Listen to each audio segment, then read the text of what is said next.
Unsung Paragons of the Forgotten War. Written and narrated by the author Macavity116. Prologue. The Message from a Dead Woman. Armstrong is the largest human settlement on Earth's moon. Home to some 4 million people, the bustling metropolis is often seen as the gateway or way station that connects Earth to the rest of the galaxy. Tonight, the city was the place to be in all of human space.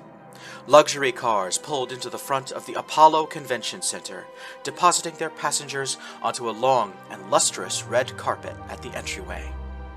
Laypeople, news reporters, and paparazzi jostled and pushed at each other, trying to get a view of the celebrities as they made the short red carpet walk into the Apollo Convention Center. High above, a holographic marquee proclaimed, "The Armstrong City Council and Interstellar Red Cross proudly present the first Lunar Charity Gala. Hosted in collaboration with the Order of the Pathfinders, all proceeds go to the resettlement of refugees and former slaves liberated from the territory previously controlled by the Destican Astral Fellowship." Movie stars, war heroes, social media gurus, business owners, politicians, and many other representatives of Earth's elite waved to the crowd as they entered the convention center. Among their number was a family of 3. Rajano and Ino Esperanta stood on either side of their adult daughter, Venka. The trio were dressed in vibrant green and white colors.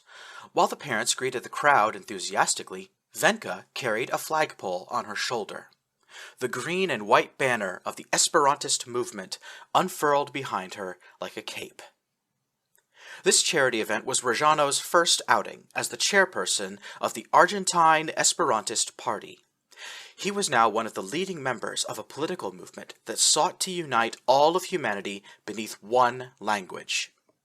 Rajano beamed to the crowd and shouted warm greetings in Esperanto, and was very pleased when he heard a few responses in the same tongue.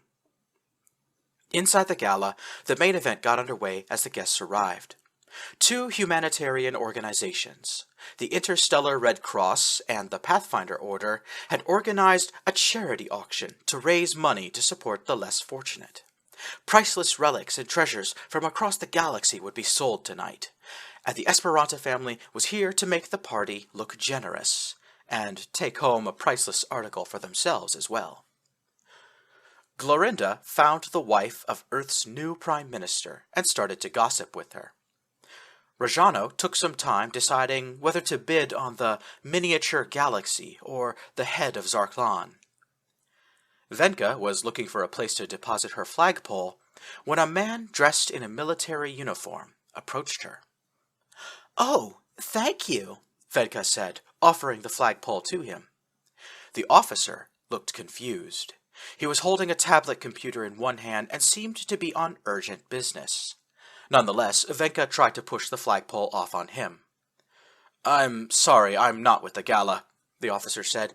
"I need to ask, are you Venka Esperanta?" Venka's face flushed.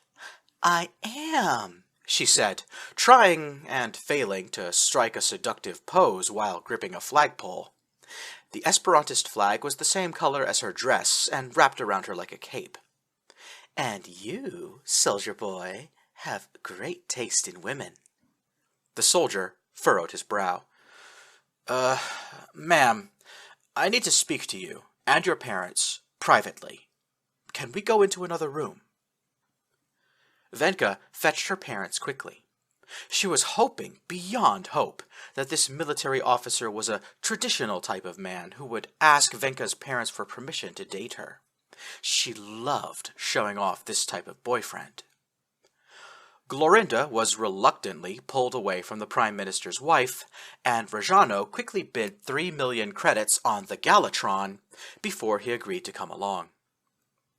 Once the Esperanta family was sequestered in a conference room, the officer noticed that Venka was holding him by the arm. She was being very affectionate, and the officer wanted to throw her off, but he hesitated. It would be easier for her to see the tablet screen here. My name is Lieutenant Adata. I'm from the Coalition, the officer said. I'm so sorry. We've been trying to reach you for days.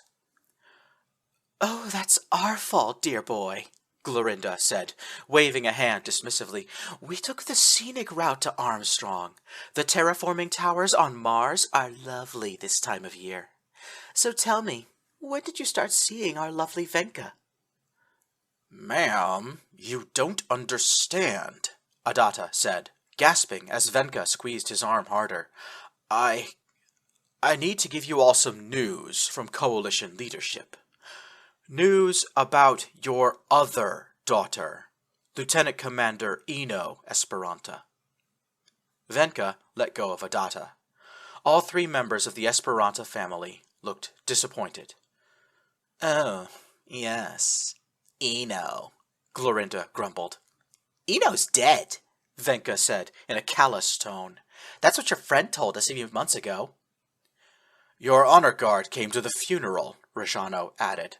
I didn't realize burying an empty casket mattered so much to your people. Venka appreciates a few of your officers staying behind to take pictures with her, Glorinda chimed in. We've never seen such online engagement before. Lieutenant Adata now looked very uncomfortable. Sir, ladies, there's no easy way to say this. Rajano, Glorinda, and Venka all looked at him and fell silent. Your daughter is still alive, Adata declared. All three Esperantas gasped. We're telling you now because we have determined her location and have come up with a viable rescue plan, Adata went on. But I must impress upon you the seriousness of the situation. No one has ever attempted to rescue a human from alien captivity before, and... How? Venka's voice was shaking with something that sounded like rage. How do you know she's alive? Lieutenant Adata activated his tablet computer. The Counterintelligence and Security Agency intercepted a video message that was transmitted from a Destican warship.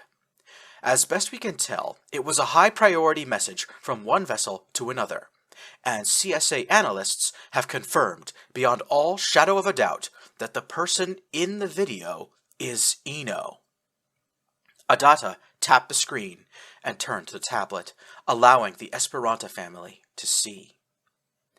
The video depicted a dark and sinister-looking interior of a Destican starship. A human woman was made to sit down at a table in front of the camera, while a Destican stood on her right with one hand on her shoulder. The alien began speaking into the camera in his own language. A moment later, the auto-translate function activated. My master, we have verified the identity of the primitive female. She is the one you seek. We will bring her to the meeting spot and transfer her into your custody at the first opportunity. Venka, Glorinda, and Rajano barely saw the Destican. They were looking at the woman next to him. The prisoner was badly battered. She was covered in bruises and had partially healed cuts. Yet, under the evidence of beatings and torture, her two most recognizable features were still visible, the very same physical features as the rest of the Esperanta family. Long blonde hair and vivid green eyes. Oh, God! That's Ino! Rajano breathed. Ugh, what happened to her? She looks awful, Venka said with a sneer. Ino is being held as a prisoner of war, Lieutenant Adata said. We think she was captured on the same day we lost contact with her ship, the Marathon. She's blinking a lot, Glorinda said, gesturing to the video. Did the aliens do something to her eyes? Looking down at the tablet, Venka and Rajano watched again. For the entire duration of the video, Ino was rapidly blinking her eyes, staring directly into the camera the whole time. Actually, we wanted to ask you about that, Lieutenant Adata said. Your daughter's blinking is not random. It appears to be Morse code. Morse code? Venka repeated. An outdated form of communication, roughly 550 years old, Adata explained. Our analysts looked into it and determined that your daughter was attempting to send a message in Morse code. Please tell me, does this mean anything to you? Adata tapped a button on his tablet computer and the video zoomed into Ino's face. The auto-translator began to work again. As she blinked out her Morse code message, white letters appeared at the bottom of the screen to spell out A, Z, A, R, Y, N, L, I, V, E, S. Venka, Glorinda, and Rajano shook their heads. This is important. If the Desticans find out Ino is attempting to communicate with the outside world, they might kill her immediately. Are you sure this message means nothing to you? Adata demanded. Again, the Esperanta family shook their heads. The lieutenant scowled and spoke in a stern voice. Your daughter felt this message was worth risking her life, Adata said. I ask you, no, I strongly urge you to look over every aspect of your lives and whatever life Ino left here on Earth. If you find anything that could be a clue, you contact us as quick as you can. Creeping in my sword's getting out of control. I gotta find my escape, get out of this black hole. Cause justice in the world is hard to find. Time has come, gotta make up my mind. No matter how deep or remote I hide, all my thoughts seem caught up inside. Creeps from the deep